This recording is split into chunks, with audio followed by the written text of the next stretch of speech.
Hi Monday evening இன்றைக்கி வந்து மார்னிங்க்கு வந்து பர்த்டே அதனால் ஏதாவது ஸ்பெஷலாக பண்ணலான்னு தான் பண்ணிகிட்ருக்கேன். காலையிலே வந்து பண்ணி கொடுத்துருந்துருப்பேன். ஆஃபீஸ் போகிற அர்ஜென்ட்டில் வந்து எதுவுமே சரியாக சாப்பிட மாட்டாங்க. அதனால் ஈவினிங் பண்ணால் ஆஃபீஸ் முடிச்சுட்டு வந்தோடனே நல்லா ரிலாக்ஸாக சாப்பிடுவாங்கன்னு தான் பண்ணிகிட்ருக்கேன். மெதுவடைனா ரொம்ப பிடிக்கும். அதனால் மெதுவடையும் செய்கிறேன்.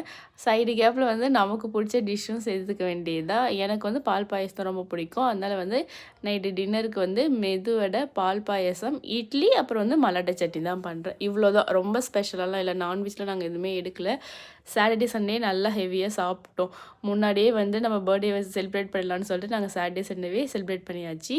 ஈவினிங் போல் தான் வந்து எல்லாமே ரெடி பண்ணலான்னு போனேன். கொஞ்சம் வந்து ஒர்க் வந்துருச்சு. அதனால் வந்து பாலை மட்டும் காய்ச்சி நான் வச்சுட்டு போயிட்டேன். ஒரு 7:30க்கு மேலே தான் வந்து எல்லாம் ரெடி பண்ணேன். நல்லா சுட சுட சூப்பராக நைட்டு எங்கள் டின்னர் போச்சு.